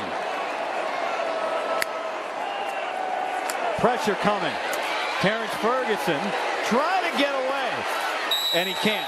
From Kyron Beacham, Dallas Afalava came over to help finish it, and now Beacham is down. For an injured player. He is. Love the old school shoulder pads, but always wanted to be a coach. Joined the staff at Idaho with Nick Holt early on, and then he just watched his career continue to go. And then when this head coaching opportunity opened up a few years ago at Idaho, he jumped at it. They hired him. He felt as though they could be a powerhouse at the FCS level. They're ranked 7th in the preseason polls. I got a feeling no matter what after this, they're going to climb a few slots. Pressure field goal here for Atticus Sappington, who missed from 51. That's clean and straight through. So Oregon stalls out after the penalty, but is able to extend it to a 2-score game. Ducks had a busy offseason. He's been everywhere. After the field goal from Sappington, a 17-7 Oregon lead. Oregon was shut out in the 3rd quarter. That field goal, the first points of the 2nd half. This is a team that dominated differential last year throughout the season. Look at that, 27.7. That was the point differential. Led the country last year. Today, you could do that math, Yokes. Yeah, it's been a little different. Right? And look, we talked to Dan Lanning about this team. He's been around championship teams, right, at previous stops. And, you know, it's hard to know. It's hard to know in training camp. You got to see it. This team has met adversity. How do they rise up in the last 13 minutes of this ball game against a team that believes? Jack Lane, the Oregon native, setting up the throw to Hamper down the sideline, and he wins the jump ball over the head of Brandon Johnson. 29-yard pickup. I'll tell you what, I like that there's contact down there, right? Maybe a little bit of push from the DB, a little bit of a elbow from Hamper. I like how they didn't call anything on that play at the end. Let them play. And guys, how many times have we talked about it? To win a big game, you got to make 3 big-time throws. Here's the end of it. Johnson, he never looks back this time. Lucky they didn't get a PI as well. How did Hamper finish that catch? Lane, pressure, everybody swarming around, and it's batted away. They're playing it loose, no whistle. Jamari Caldwell is the one that batted it as Johnson recovered it. Recovered by the defense. Oh, did that come out? Do we have an empty hand forward? Let's see. It looked like he threw it in the first snap. Like Caldwell's the one that batted it down. Let's see. Yeah, that to me looks like all day long it's a throw. Look at from this angle. Yeah, look, it's the right move, though, from an administration standpoint. Of a fumble recovered by the defense is under further review.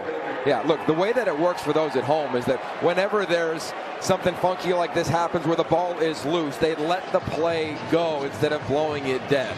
So the right job from the officials. I would imagine they're going to take a quick look at this and see that there was forward momentum and a throw from the quarterback. Jim Wary goes to put on the headset. He's going to talk to the centralized replay center in Rosemont, Illinois. There you see live shots of the deliberation, the discussion. This is brand new this year, a world-class, state-of-the-art facility. The top priority being on seeing everything, getting it right, doing it efficiently. We've been able to see some views of that throughout the opening weekend. You'll be seeing it all year long. So on the left there, that's Rosemont, Illinois, the centralized replay center, where they are going over this frame by frame. They've got their hands on everything, and the idea is to get it right and get it right efficiently. Looked like we were going to get the decision. They're going on back. Usually when that happens, Yogi, it's to check the clock. That was a first down play, and the offense is coming back out for Idaho, and they're lining it up. It is second down. We can see the team out there. This just may be a clock situation now. After review, it's an incomplete pass. Second down from the 43-yard line. Normally I wouldn't jump the referee like that, Yogi, but everyone else had lined it up. We like to give Jim Wary the dramatic announcement. Here's one more look. This was ruled fumble on the field.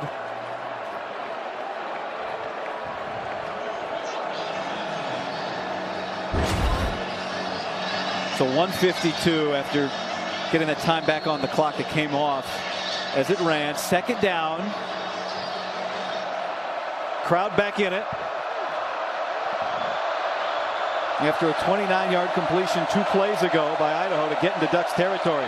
Pressure again, sets up the screen perfectly to Nate Thomas, and Thomas is into space, and he finally goes down inside the 10.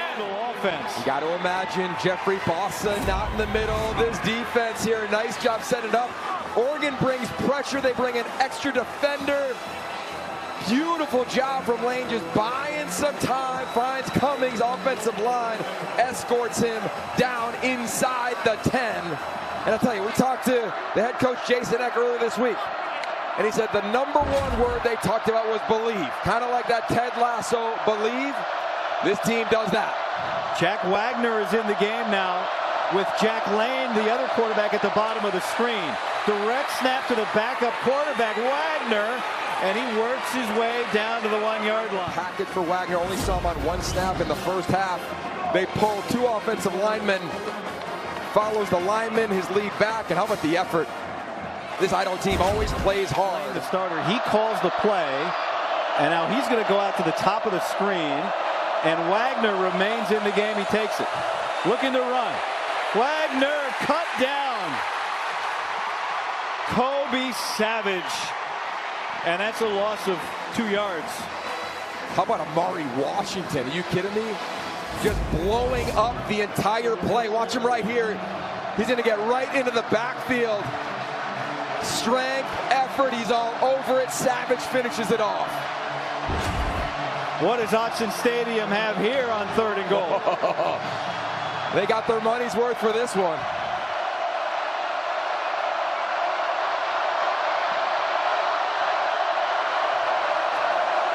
Direct snap to the running back. Lane fakes a flip, and he scores a touchdown. 2 touchdowns on trick plays for the Vandals. Whoa!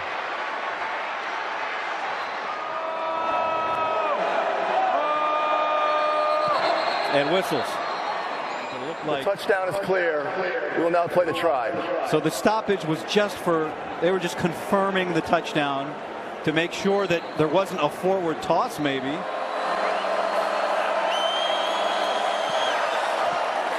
Pope's got it. Under 10 minutes to go here in regulation. Oregon State Player of the Year. Grew up coming to games with his twin brother, his younger brother, his dad. Came to every home opener for the Ducks from just 90 minutes up north in Portland, and what a dream moment. What a dream moment indeed. Think he's going to throw, says, no, I'm going to tuck it and run. Show the athleticism. How about the excitement, the celebration? What you got, Lake Oswego? 17-14. But I don't think anybody expected it to be a 3-point ball game with less than 10 to go. Fair catch from Noah Whittington, and let's go down to red. Yeah, guys, I'd say that, the looks on the faces of these Oregon Ducks are not what you would expect at this point in this game. But I tell you, the one guy who's out there trying to rally this group is Jeff Asa. Even though he's not on the field, he's acting like a coach on the sidelines here. He's standing next to his position coach, Coach Michalowski, working the iPads with his fellow teammates. They're doing everything they can here. It's got to hurt him to not be on the field with his defense right now, injured in the first half. He is the captain. He is the leader. He's the alpha of this program, and I think they've missed him in the middle of this defense. Dylan Gabriel connects with Evan Stewart, who's able to pick that off his back shoulder. Evan Stewart on the reception. Sometimes it looks so easy for this Oregon offense, and you look up, they've got 17 points. Yeah, there have been some unforced errors, the offensive line, some penalties. The biggest thing now, if you are Oregon, you have to compete to stay in the present moment. So with Dylan Gabriel earlier this summer, he had a chance to be a counselor at the Elite 11.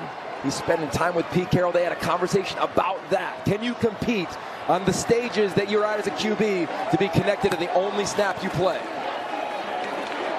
Here's Jordan James with a first down. A big chunk for him. There's the photo of him, got to sit in on that conversation. Him and Pete Carroll. As that's a couple of yards. Zach Krotzer there with the stop. But it was such a unique environment. Cade Klubnik, the quarterback at Clemson. Caton Salter, the quarterback at Liberty, once at Tennessee. Those three are asking one of the greats, especially up here in the Pacific Northwest, formerly of the Seattle Seahawks. So many questions about the position, and Gabriel's talking about high performance, big moments. What is it like? And he said, you just have to compete to be connected because everyone else will follow your lead. Gabriel to Jordan James again, and the pile gets pushed. James will not go down, and he earns himself a first down. Quicker, right? Remember, the headset communication cuts off at 15. Got about 13 seconds left.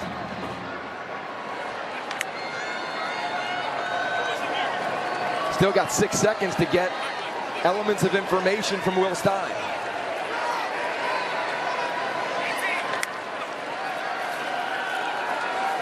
Gabriel checks it down again. Jordan James. James racing to the sideline, and he's got another first down after a pickup of 11 yards.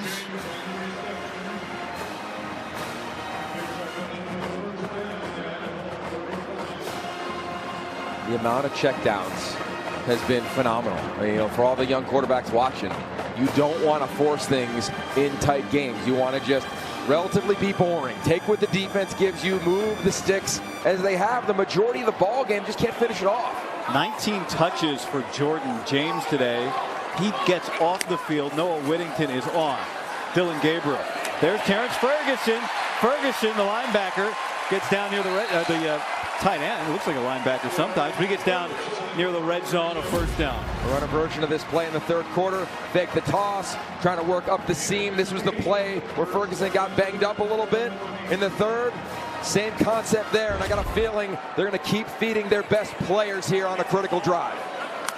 7 catches for Terrence Ferguson today. Here's Whittington, who gets upended by Tommy McCormick. Good to see him back for the Idaho defense after he was shaken up earlier in this half. 11 tackles from McCormick, and he's been so sound. I mean, that we've seen that play be a touchdown so many times, not against Jason X squad with this senior pre-med 4.0 captain. 2nd down and 7.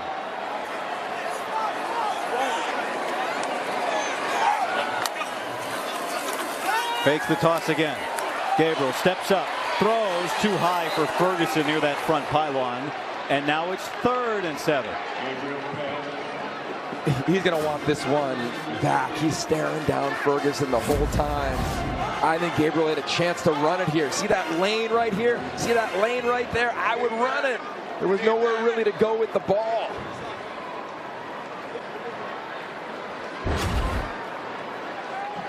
Oregon just over 50% on 3rd down. I mean, look at this. Dillon Gabriel got 360 passing yards. And this is batted at the line of scrimmage. They are not blowing this play dead, and now the referee, Jim Wary, does. An incomplete pass. A 34-yard field goal is what it would be from here. Let's max protection, and Brown just crosses the face of Josh Connerly. I mean, the edges of Idaho have won on some critical downs in this ball game. They're 0 for 2 on 4th down today. And movement up front. Man. Dallas Alfalava jumped on the clap.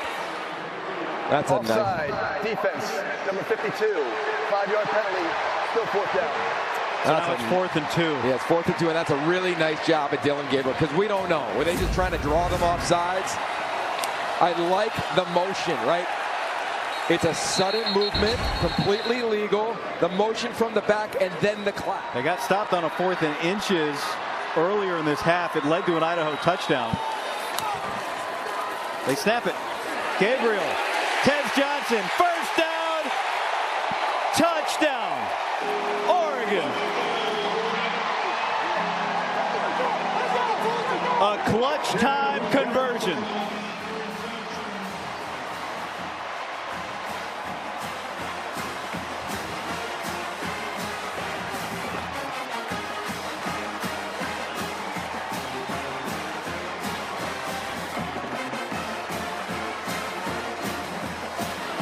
The ruling on the field of a touchdown is under further review. They've already started.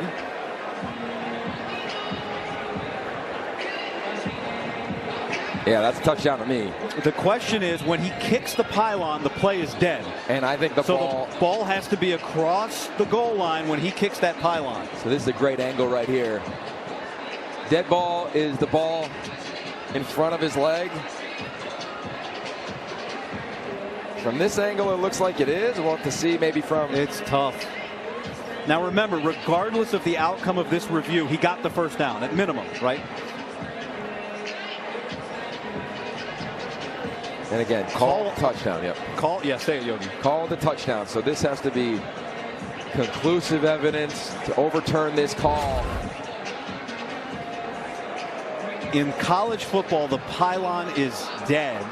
So even if the ball is outside of the pylon, once he touches it, it's a touchdown. But let's bring in Dean Blandino in LA. Dean, what do you think? That's a great point about the pylon. When his foot hits the pylon, the play is dead. He's out of bounds.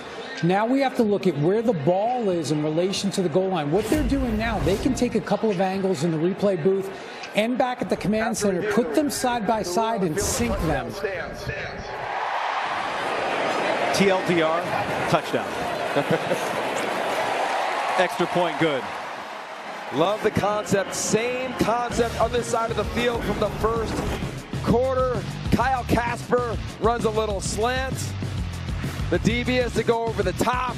Tez Johnson does what he's been pretty accustomed to doing since he got to Eugene, which is find the end zone. Expected, but... Well, this is the play right here. He's going to run a little slant. And what that is going to do is going to force the defender in man coverage to go over the top. Perfect job. It's nowhere near a rub or a pick.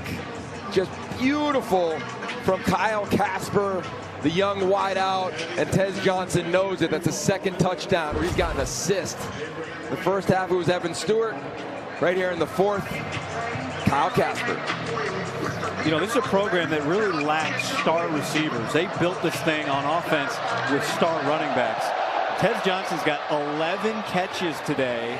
The year after, he set an Oregon single-season receiving record. So they found a star receiver is the point. Yeah, and last year they had a couple, right? Troy Franklin, again, he's first team all-league. Last time Oregon had a first team all-league wideout was 2010. I think they got a conversation guy for this year in Tez Johnson. He's one of the better wideouts in America. And it's fun to watch this group under Junior Adams. Junior Adams coached Cooper Kupp. He's coached so many great receivers throughout his career. New in college football this year. Lane over the middle to Hamper. For a healthy gain on first down. Matt Irwin has come into the game from off the 2 deep to make that tackle. Trying to find solutions maybe. Again, Jeffrey Bassa banged up in the first half. We have not seen him since early in the game. The star linebacker, the middle linebacker. Lane breaks the pocket and he gets clipped by Teote. And Yogi, this year it's not just Bassa the player. He's the green dot guy. He's the communication guy in this defense. Yeah, and the way that it works is that there's a helmet that you got to take on, take off. So now it's either Bryce Betcher or Devin Jackson at the backer. Cummings on third down, and he's got the first. A conversion, a pickup of 5 yards. Nice job by these pulling linebackers, getting a body on a body. Jabbar Muhammad gets kicked out, finds a crease for a first down. But look, I'll say it again, guy. To win a big game, you've got to make 3 big throws in the second half. Jack Lane's made 1. Does he have 2 more in his bag in the last 4 minutes and change?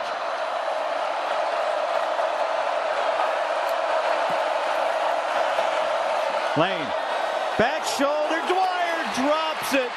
Oh, he can't believe it. I can't believe it wasn't an OPI either. Got away with 1, I think, there, but this would have been 2 or 3. You got to make 3. See that left arm extended, and Dwyer was the guy the staff talked to us about, and he knows it. He knows it. He's played well in big games. A touchdown against Washington State a couple years ago. Wants it back. Pressure, and Mateo Uyunglele gets home.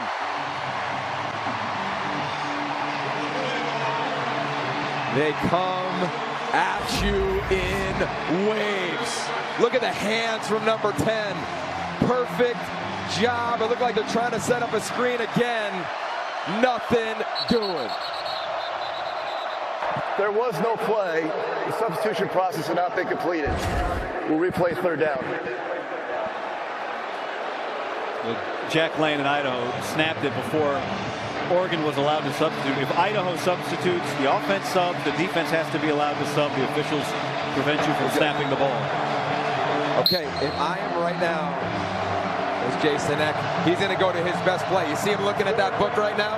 He's trying to look at the time, the situation. Should we go for it? I think it's 4 down territory. Try to get half. Pressure again. Ball comes out.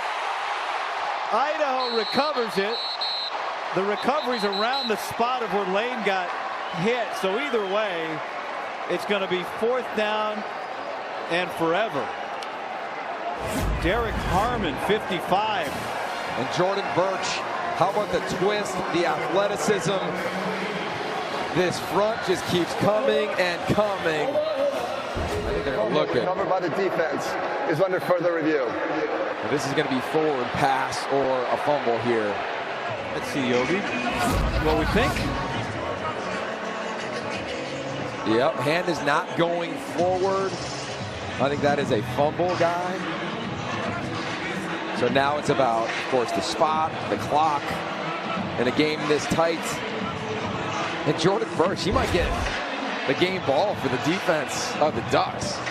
But one of the bigger questions coming in, was how would this defensive front fare and would someone emerge as a game wrecker? We've seen Tuioti, Uyunglele, you've referenced the guys inside, and Caldwell and Harmon multiple times. Jordan Birch, a huge recruit coming out of high school, transferred to South Carolina. You look at how he's transformed his body. The ruling of a fumble recovered by the offense is confirmed. Fourth down. Harm, who did a lot of this in the first half, less in the second, will punt it away. Under pressure from Kyle Casper, he hits a spiral out to Tez Johnson, who's going to try and return it. Flag comes down. Another flag. And now Johnson gets twisted. During the return, illegal block in the back. Receiving team, number 14. 10-yard penalty from the spot of the foul. First down, Oregon. Kamari Terrell. Yeah, the right call. You often teach, kind of be like a basketball player. Just put your arms up, kind of run there, but do not extend, do not have contact. Here's Noah Whittington, and that's who Idaho wanted on first down. Keyshawn James Newbies had a great game, and Idaho will take a timeout schedule. Not look too far ahead, Yogi, but let's look ahead. You see what they've got the non-conference the next 2 weeks, and then Big Ten play begins September 28th. Yeah, and I think, look, we've all talked about this one how many times on October 12th, right? Good luck getting a ticket. But to your point, and what we've seen today and throughout college football is you've got to bring it every week. So Boise State, it'll be rocking next weekend here. It's going to be fun to watch them with their new full-time now head coach. And we know what the rivalry game is against the Beavs in Corvallis. So you can't just think you're going to coast until that game. And I know Dan Lanning and his team does not. But I think there's been so much hype and expectations that we all came into today thinking the Ducks were going to roll like they have historically in these home openers, FCS games. That has not been the case. Right now, tickets for that Ohio State game, standing room only, going for over $300. Idaho just used a timeout. Now second down. Here's Tez Johnson. He fumbles it and goes out of bounds. Abraham Williams came over. And that's great news for Idaho. Pick up a 6. You're trying to get everything, but you do want to get down and try to stay in bounds. Timeout, Idaho, for the third and final of the half. Please reset the game clock to 2:19. He did not go out of bounds. That's critical there. I thought he stepped out. He did not go out here. The ball gets popped out, but he didn't go out. Nice job by him. So the clock didn't stop. And he took a shot. It has been a physical game. Dwayne McDougal on that one. From Oakland, California. Tez Johnson in motion. Gabriel. He throws, and it's incomplete. And the clock stops at 2:14. And now it's 4th and 7. And if you're Idaho here, you are bringing everything you got. Shift, motion. God, they don't bring anybody. They just win with their defensive front. Body discontorted, trying to make that throw for Gabriel. That defensive front won. Like, they've won a lot tonight without bringing a 5th guy. Ross James on to punt to Jordan Dwyer. And Dwyer's not going to be able to do anything with this. Great punt by James, who rolls it all the way down to the 13-yard line. And they have grown and grown and grown since Dan Lanning and Tosh Bootboy have arrived on the defensive front. And look, my favorite stat is they've got 10 second-year players like Uyunglele and Winston right there on that front. Jack Lane, and it's dropped by Dwyer. This is their go-to receiver. And he's held now 2 drops in the second. 2-minute timeout. A 10-point Oregon lead. This game was as close as 17-14 here in the second half. Jack Lane, Idaho's starting quarterback, went into the tent. And so the backup Jack Wagner, who we've seen run the ball today, has come into the game. And he throws. And it's to Mark Hamper's back. He was not looking. Maybe some miscommunication there. And now it's 3rd and 10. There's Lane.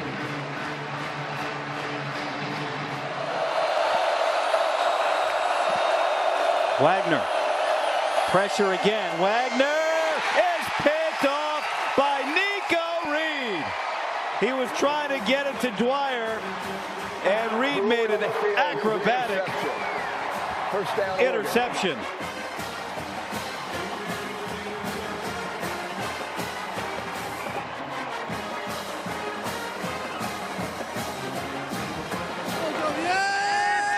Reed saw the route coming the whole time.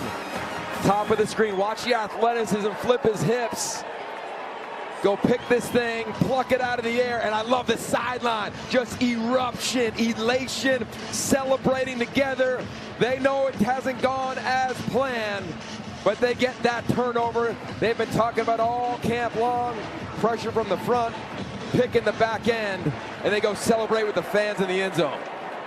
Idaho has no timeouts left. Victory formation for the Ducks. Dillon Gabriel will kneel this out, and I have a question for you, which is, all's well that ends well?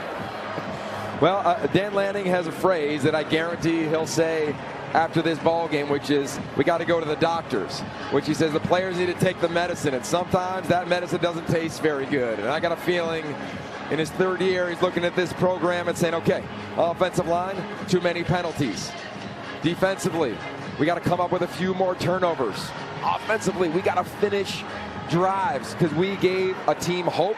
And against this Oregon team that has so much hype and legit expectations, they still have one of the best rosters in America, much like Ohio State, which, oh, by the way, was 17-3 at halftime. You have got to bring it every single snap. I think this is a great opportunity for this team to take a jump, because a week from today, right around this time of the night, they'll be hosting Boise State. Ohio State went on to win that game 52-6, right? Fair. Yeah, totally. I just think that for this team, they came up against an Idaho team. We'll be tracking them all year long. I think they'll have a ton of success at their level. You spent a lot of time with Jerry DiNardo in the camp tour. He said yesterday he thinks Dan Lanning's the most talented coach he's ever been around. So he's going to get tested now, right? This is a moment for him and his team. But they got to win. They got to win. They're 1-0. And I love the mutual respect right there. Dan Lanning, he's come up through the coaching ranks.